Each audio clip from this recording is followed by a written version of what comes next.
क्या आपको एक ऐसी किताब पढ़नी है जिसकी कहानी कविताओं के माध्यम से बताई गई हो? अगर आपका जवाब हाँ है तो आप सभी को मेरा आदरपूर्वक नमस्कार।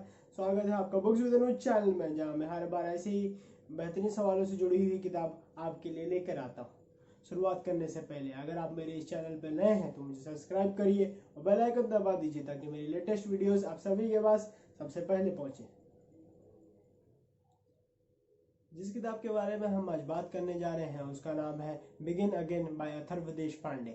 इस किताब के बारे में मैं आपको दो भागों में बताऊंगा। पहले भाग में मैं इसकी कविताओं के बारे में बताऊंगा और दूसरे भाग में मैं इसकी कहानियां बताऊंगा। तो चलिए पहले भाग से शुरुआत करते हैं। एक जो किताब है ये ज़्यादातर कविताओं से भरी हुई है। इस किताब में थोड़े बहुत पैराग्राफ्स भी हैं जिसमें बताया गया है कि एक्चुअल में स्टोरी चल क्या गया है, लेकिन ज़्यादातर जो स्टोरी का जो रिप्रेजेंटेशन है वो कविताओं के माध्यम से किया गया है। तो ये जो कविताएं हैं दो भाषाओं में हैं, एक इंग्लिश में है और कई सारी हिंदी में भी हैं। तो इन दोनों भाषाओं का प्रयोग करके अथर्व ने इस किताब को बहुत ही बेहतरीन तरीके से हमारे सामने रखा हुआ है। तो चलिए बात करते हैं इंग्लिश कविताओं की। तो इसमें कई सारी, जब ये बुक शुरुआत होती है तो इसमें ज़्यादातर कविताएं इंग्लिश में होती हैं और बाद में जाके हिंदी कविताएं भी इसमें आती हैं। तो रही बात आई मेरी, तो मुझे इंग्लिश कविता ज़्यादातर पसंद है नहीं, लेकिन इसकी जो कविता है इंग्लिश में वो भी बहुत अच्छी हैं, अच्छी तरीके से लिखी गई हैं। तो इसी वजह से जब बुक की शुरुआत हुई तो इंग्लिश कविता की वजह से मुझे बुक ज़्यादा खास नहीं लगी। लेकिन हम धीरे धीरे जैसे ही आगे बढ़ते हैं तो यहाँ पे हिंदी कविताएं भी आने लगती हैं और हिंदी की जो कविताएं हैं मुझे बहुत ज़्यादा पसंद है, क्योंकि मैं भी खुद हिंदी की कई सारी कविताएं दिन ब दिन लिखता रहता हूँ।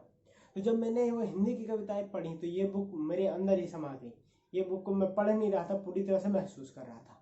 तो ये जो हिंदी की कविताएं इस पूरी किताब में लिखी गई हैं वो बहुत ही सारे अनेक अनेक टॉपिक्स पर लिखी गई हुई हैं। तो इससे क्या होता है ना, ऑथर का एक पूरा क्लियर पर्सपेक्टिव आपको पता चल जाता है कि आखिर ऑथर कहना क्या चाहते हैं, वो क्या महसूस कर रहे हैं, किस तरह से, किस सिचुएशन पे वो कहाँ पे हैं।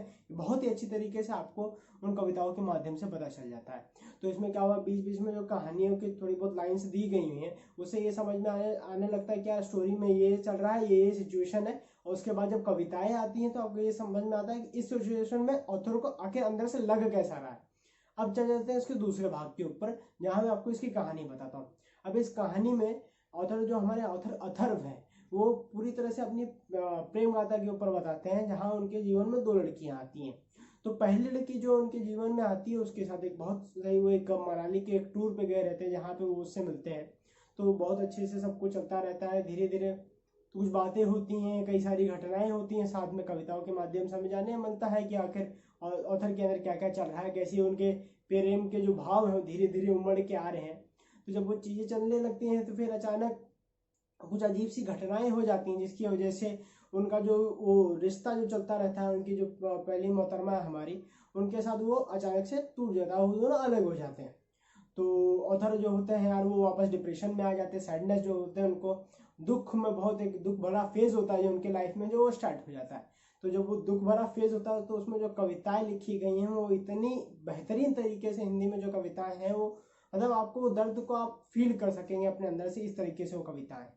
तो उस फेज में इंग्लिश भी कविताएं आती हैं जो भी उनको मतलब जो दर्द होता है, उनको उनके जो पेन होता है उसको बहुत अच्छी तरीके से वो समझाते हैं कविताओं के माध्यम से। फिर वापस कहानी आगे बढ़ते हुए तो एक समय एक ऐसा भी आता है जहाँ ऑथर, अपने जो ऑथर है अथर्व देशपांडे, उनको एक दूसरी लड़की उनके जीवन में आती है जब वो एक ड्रामा क्लास के लिए गए होते हैं। उसका नाम होता है शौर्या।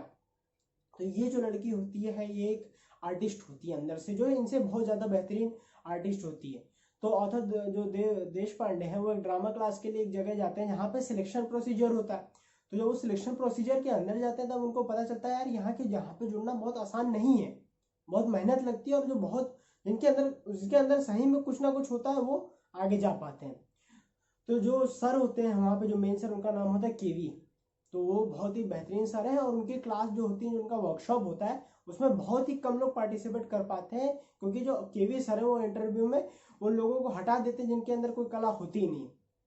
तो जब ये होता है, जब ये बातें होती हैं धीरे धीरे, तो जो हमारे ऑथर है अथर्व देशपांडे, वो अपना एक पूरा रिप्रेजेंटेशन, एक पूरा प्लॉट लेके गए थे कि यार मैं इनके सामने वो प्रेजेंट करूंगा ताकि वो मेरे को सिलेक्ट कर ले। तो जो शौर्या होती हैं ये उनको जानते रहते हैं, तो उनसे मिलते हैं तो बात कर, तो शौर्या बताती है यार, तो ये उनको अपना जो प्लॉट दिखाते हैं तो उनको बताती है कि यार ये जो आपका प्लॉट है ना ये हो नहीं पाएगा। वो तो थोड़ा बहुत एडिटिंग करके देती हैं, थोड़ा बहुत चीज़ें बताती हैं, तो ताकि जब वो जाए उनके सामने, केवी सर के सामने जाए, तब वो अच्छा सा हो जाए, ताकि वो पूरा परफॉर्मेंस। तो जो अथर्व हमारे ऑथर हैं उनकी बातें अच्छी तरह से मानते हैं और फिर चले जाते हैं उनके सामने। तो जब वो केवी सर के बाद वो परफॉर्म करते हैं तो उन्होंने केवी सर खुश होते हैं, वो इतने एक्साइटेड नहीं होते, बोलते हैं यार तुम इतने खास नहीं हो लेकिन तुम पे काम किया जा सकता है और तुम्हारा टैलेंट बाहर लाया जा सकता है। तो इसी तरह से ऑथर जो अपने अथर्व देशपांडे जी हैं वो सिलेक्ट हो जाते हैं उनकी वर्कशॉप में ज्वाइन होने के लिए, और वो वहीं ज्वाइन हो जाते हैं। और साथ ही साथ शौर्य का जो परफॉर्मेंस होता है, साथ ही साथ वो बहुत ही बेहतरीन परफॉर्मेंस होता है जिसमें बहुत ही मज़ेदार चीज़ें घटनाएं होती हैं, और वो दोनों साथ में उनकी वर्कशॉप में सिलेक्ट हो जाते हैं। तो वापस उनका वर्कशॉप चालू होता है। फिर हमारे जो अथर्व हैं वो वापस एक प्रेम के अगले सफ़र में जुड़ जाते हैं। तो उनकी बातें चलती रहती, कहानियाँ होती हैं। लेकिन जो शौर्य जी हैं बहुत ही बेहतरीन आर्टिस्ट है, तो इनके आर्टिस्ट की जो स्किल्स है ना यार बड़ी शानदार है। इसकी वजह से क्या रहता है, ये दिन ब दिन हमारे ऑथर को भी इंस्पायर करती हैं। तो कविताओं के माध्यम से इन्होंने अपने अंदर की बातें बताई हैं जो आपको पढ़ने पे ही पता चलेगा और समझ में आएगा कि एक्चुअल में चल क्या रहता है स्टोरी में। तो जो शौर्य जी हैं ये हमारे ऑथर को इतना अच्छे से इंस्पायर और मोटिवेट कर देती हैं कि मतलब वो बदल से जाते हैं और पहले प्यार को वो भूले नहीं रहते। इनको भी बताते हैं कि यार मैं अपना पहला प्यार अभी भी नहीं भूला, उनकी कहानियाँ भी बताते हैं। तो एक दिन जो अपने ऑथर है वो एक वर्कशॉप में थोड़ा सा सेशन चल रहा रहता है जहाँ पे सबको अपनी अपनी कहानियों का एक हिस्सा लोगों के सामने दिखाना होता है। तो वहाँ वो अपनी पहली प्रेम कथा के बारे में लोगों को बताते हैं। तो सब लोग बोलते हैं यार तुम्हारे साथ बड़ा बुरा हुआ यार, ऐसा नहीं होना चाहिए था। हम सब लोग, केवी सर भी बोलते हैं कि काश तुम्हारी जो पहला प्यार है तुम्हारे पास वापस आ जाए। तो धीरे धीरे प्यार की कहानी चलती है और एक दिन चल के उनका पहला प्यार भी एक मोड़ पे उनके वापस उनके सामने आता है। तो इस किताब को पढ़िए ताकि आपको जानने मिले कि आखिर उनका पहला प्यार उनके पास वापस आता भी है कि नहीं आता, और जो उनकी जो दूसरी प्रेम की कथा है वो आखिर कहाँ पे जाती है, उनके साथ क्या क्या होता है। अब इस किताब को जो मुझे केवल जो ये कारण जो है जो मुझे पसंद आई है वो ये किताब, पहला कारण तो यार इसमें कविताएं बहुत अच्छी हैं। दूसरा ये बहुत बड़ी किताब नहीं है, ये 150 पेजेस में अराउंड ये वाइंड अप हो गई है। तो इसमें कहानी बहुत बड़ी भी नहीं हुई, और ऐसा नहीं है कि इसकी जो कहानी है वो हमको समझ में नहीं आती है, क्योंकि इसमें कविताएं तो दी हुई हैं लेकिन उनके नीचे नीचे धीरे धीरे करके थोड़े बहुत पैराग्राफ्स आते हैं, एक दो चैप्टर भी आते हैं जिसमें आपको ये अच्छी तरह से समझ में आ जाता है कि एक्चुअल में ये कहानी किस तरफ जा रही है, उसमें क्या क्या चीज़ें हो रही हैं। तो ये किताब को ज़रूर पढ़िएगा, और अगर आपको ये वीडियो अच्छा लगा कमेंट सेक्शन में मुझे ज़रूर बताइए ताकि मैं लेटेस्ट वीडियोज़ आप सभी के पास लेके आ सकूँ। आप सभी को मेरा नमस्कार।